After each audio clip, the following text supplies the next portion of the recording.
জাহান্নাম যখন আমার দিকে আসবি, ওই জাহান্নাম আওয়াজ দিবে হাল মিন মাজিদ,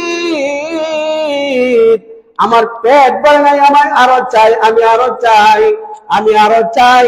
ওই জাহান্নাম তখন ওই খাওয়ার জন্য সামনের দিকে অগ্রসর হবে। তাকাদু তামাইয়াজু মিনাল গায়জ, জাহান্নাম উত্তপ্ত কণ্ঠে আওয়াজ দিতেই থাকবে, এত ভুলন্টিত আওয়াজ হবে। 70,000 লাগাম করানো হবে, এক একটা লাগামের মধ্যে 70,000 ফেরেশতারা ধরে থাকবে। কত হাজার ফেরেশতা ধরে থাকবে? 70,000 লাগাম করানো হবে, এক একটা লাগামের মধ্যে 70,000 ফেরেশতা ধরে থাকবে। ওই আশরাফ আলী থানভী রহমাতুল্লাহ আলাইহি বলেন, শুধু তাই না, ওই জাহান্নামের 30,000 মাথা হবে। বলেন আল্লাহু আকবার। কত হাজার মাথা? 30,000 মাথা হবে। ওই মাথার মধ্যে এক একটা মুখ থাকবে। কয়টা মুখ থাকবে?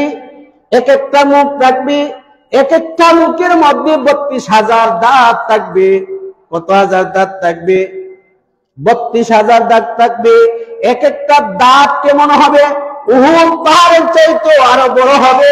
এই ভয়ঙ্কর জাহান্নাম যখন আমার দিকে হাসরের ময়দানে একদিকে সূর্য আপনার আমার আঘাত পড়ে, আজকের সূর্য যখন উত্তপ্ত সূর্য থাকে, ওই সূর্যের চাইতে 70 গুণ প্রখরতা বেশি থাকবে।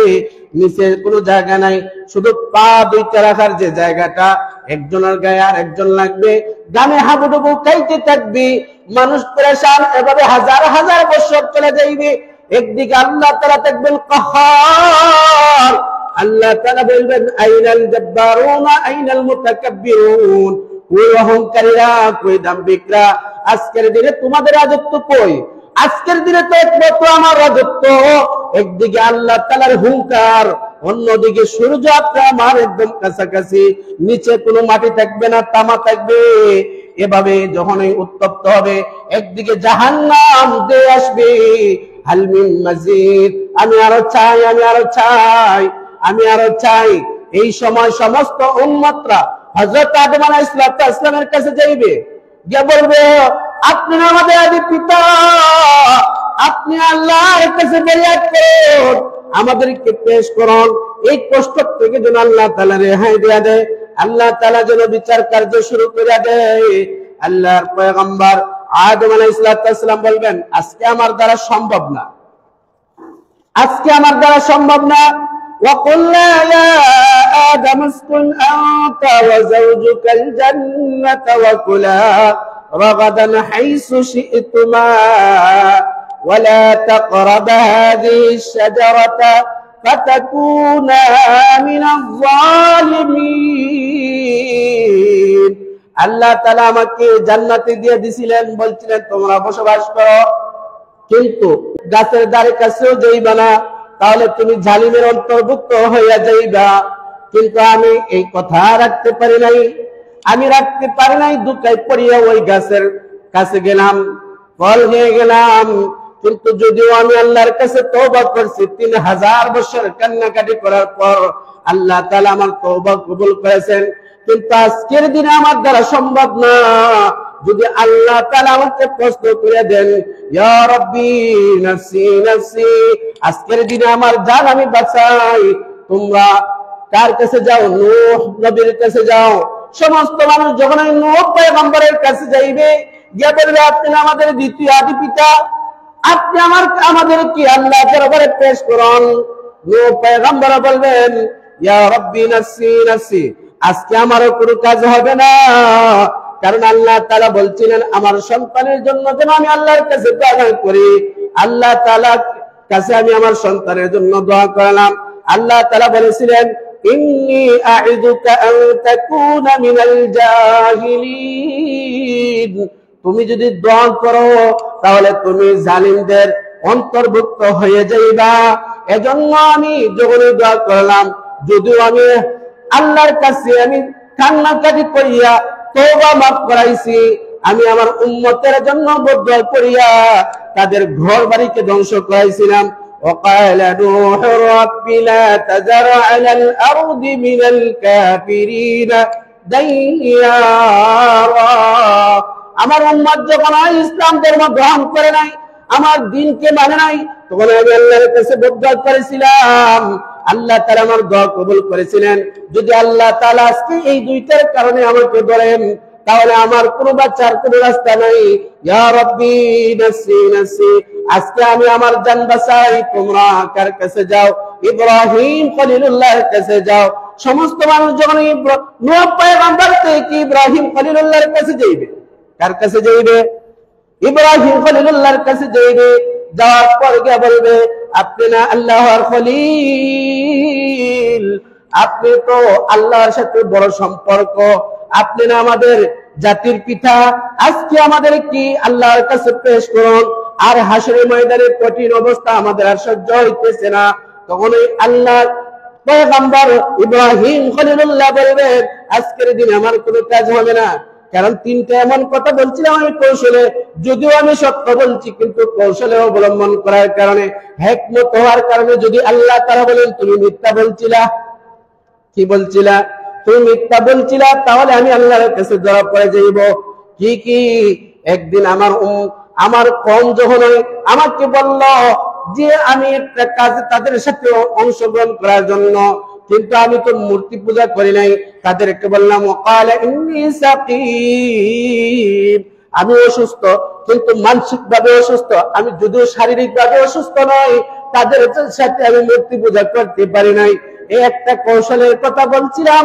2 নম্বর, যখন আমার স্ত্রীকে সারাকে নিয়ে আমি মিশরের পাশ দিয়ে যাইছিলাম, মিশরের জালিম বাদশা ছিল, সে সুন্দর রমণীদেরকে ভোগ করত, আর স্বামীদেরকে পাশে পাইলে স্বামীদেরকে হত্যা করে দিত। কিন্তু মেয়ের পাশে যদি তার ভাই থাকতো, বাবা থাকতো, তাদেরকে অন্য কুকর্মের মধ্যে লিপ্ত করত, তাদেরকে হত্যা করতো না। এজন্য আমি একটা আশ্রয় নিয়েছিলাম। আমাকে যখন প্রশ্ন করা হইল তুমি ওই মহিলার কি, তখন আমি বললাম আমি ওর ভাই, ও আমার বোন। কেন? আল্লাহ তাআলা তার কালামে পাকের মধ্যে বলে দিয়েছেন, ইন্নামাল মুমিনুনা ইখওয়া, এক মুমিন অন্য মুমিনের ভাই। এক মুমিন কি? অন্য মুমিনের ভাই। এই হিসাবে মুসলমান একজন আরেকজনের ভাই বোন।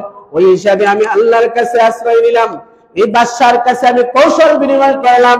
সারা যদি আমার স্ত্রী, তারপরে আমার তো মুসলমান ধর্ম, আমার ধর্মে, এজন্য বললাম আমার বোন। এই যে কৌশল করছিলাম।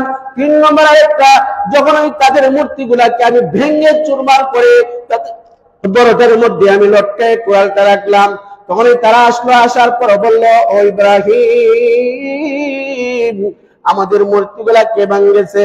কিন্তু আমি জানতাম মূর্তি কথা বলতে পারে নাই, এজন্য বললাম তাদের বড়টাকে জিজ্ঞাসা করো, যেটার উপরের মধ্যে কোরালটা লটকানো আছে, ওই কোরাল যেটার মধ্যে লটকানো আছে তাকে জিজ্ঞাসা করো কে মূর্তি ভাঙছে।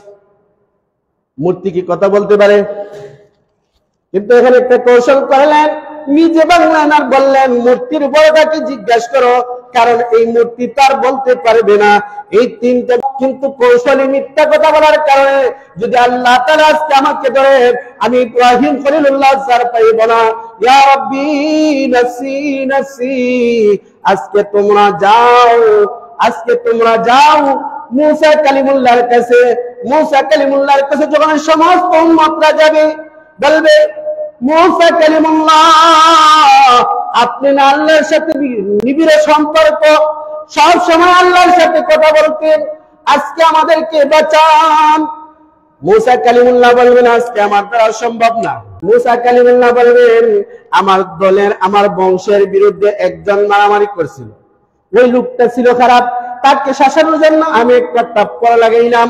ওই তাপ করে এত জোরে পড়লো, তার এমন জায়গার মধ্যে পড়লো, পড়ার কারণে সাথে সাথে সে মৃত্যুবরণ করলো। ওই মৃত্যুর জন্য যদিও আমি আল্লাহর কাছে তাওবা চেয়েছি, আল্লাহ তাআলা মাফ করে দিয়েছেন, কিন্তু আজকে যদি আমাকে এই হত্যার বিচার আগে করেন, তাহলে আমি আল্লাহর কাছে বলতে পারবো না, সুপারিশ করতে পারবো না। আজকের দিনে ইয়া রাব্বি নাফসি নাফসি, ইয়া রাব্বি নাফসি নাফসি, আমি আমার জান বাঁচাই, তোমরা যাও ঈসা রূহুল্লাহর কাছে। যখন সবাই ঈসা রূহুল্লাহর কাছে যাইবেন, ঈসা রূহুল্লাহ বলবেন আজকের দিনে আমারও কাজ হবে না, কারণ আমার উম্মতরা আমাকে আল্লাহর সাথে শরীক করেছে, আমার মাকে শরীক করেছে। যদি আল্লাহ তাআলা আজকে আমাকে বলেন, ও ঈসা তুমি তো তোমার কওমকে বলো নাই, তুমি তো তোমার উম্মতকে বলো নাই যে আমার সাথে তোমার মাকে শরীক করার জন্য, তোমাকে শরীক করার জন্য, এই কথা যখন বলবেন আমি কি জবাব দিব? যদিও আমি বলি নাই, আল্লাহ তাআলা জিজ্ঞেস করলে তো কেউ ছাড় পাবে না। এজন্য ঈসা রূহুল্লাহ বললেন, আজকের দিনে আমি ঈসা রূহুল্লাহ কিছু করতে পারবো না। আদম আলাইহিস সালাম থেকে নিয়ে ঈসা পর্যন্ত সবাই বলবেন ইয়া রাব্বি নাসি নাসি। কেন কেন সূর্য একটু পরে সমস্ত জমিনগুলা হয়ে যাবে তামা, মানুষের জায়গা শুধু দুই পা রাখার জায়গা, ওই জায়গা ছাড়া আর কোনো জায়গা থাকবে না। একদিকে জাহান্নাম গর্জন করে দেয় হাল মিন মাজিদ, তাকাদু তামাইয়াজু মিনাল গায়জ, উত্তপ্ত কণ্ঠে বলবে আমি, সে পেটে উপক্রম হওয়ার উপক্রম থাকবে আর বলবে আমার আরো চাই, আমার আরো চাই। মানুষদেরকে গিলে খাবে। এভাবে 70,000 লাগামকে এক একটা লাগামের মধ্যে 70,000 ফেরেশতা ধরে আছে। কিন্তু এই অবস্থায় কেউ আল্লাহর কাছে ফরিয়াদ করে বিচার কার্যের জন্য কেউ সাহস পাইবে না। ঈসা রূহুল্লাহ বললেন, যাও আজকের দিনে একমাত্র মুহাম্মদুর রাসূলুল্লাহ সাল্লাল্লাহু আলাইহি ওয়াসাল্লামের কাছে যাও। সমস্ত উম্মত যখনই মুহাম্মদ রাসূলুল্লাহর কাছে যাইবে, এমন সময় একটা মিম্বার স্থাপন করা থাকবে সমস্ত নবী রাসূলদের জন্য। সমস্ত নবী রাসূলগণ মিম্বারের মধ্যে বসে থাকবেন। এমন সময় আপনার আমার নবী, রহমতের নবী দু আলম সাল্লাল্লাহু আলাইহি ওয়াসাল্লাম উনি মিম্বারের মধ্যে বসবেন না। আল্লাহ তাআলা বলবেন, আমার হাবিব মাহবুব সাল্লাল্লাহু আলাইহি ওয়াসাল্লাম আপনি কেন মিম্বারের মধ্যে বসেন নাই?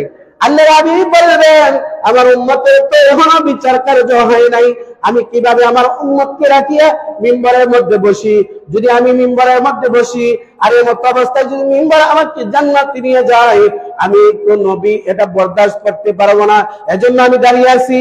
এই কথা বলার পর আল্লাহ তাআলা একটা বিশেষ তাজাল্লি দিবেন। তাজাল্লি দেওয়ার সাথে সাথে আল্লাহর হাবিব মুহাম্মদুর রাসূলুল্লাহ মাকামে মাহমুদের মধ্যে সিজদা করবেন। সিজদার মধ্যে আল্লাহ রাসূল বলেন, দুনিয়া থেকে নিয়ে কিয়ামত পর্যন্ত এমন কেউ আল্লাহর এমন প্রশংসা করে নাই আর করবেও না, একমাত্র আমি সরকার দু আলম সাল্লাল্লাহু আলাইহি ওয়াসাল্লাম এমন একটা প্রশংসা করব, ওই প্রশংসার বিনিময়ে আল্লাহ তাআলা খুশি হইয়া সিজদা থেকে আমাকে তুলবেন। ও আমার হাবিব সাল্লাল্লাহু আলাইহি ওয়াসাল্লাম আপনি উঠেন, মাথা উঠান, আপনি কি চান? আপনার কথা আমি মঞ্জুর করলাম। আল্লাহর হাবিব বলেন, ওগো আল্লাহ, ওগো আল্লাহ, আমার উম্মতের বিচার করে নাও, এই কষ্ট তাদের আর সহ্য হইতেছে না। আল্লাহ তাআলা খুশি হইয়া বলবেন, বিচার কার্য শুরু করে দিলাম।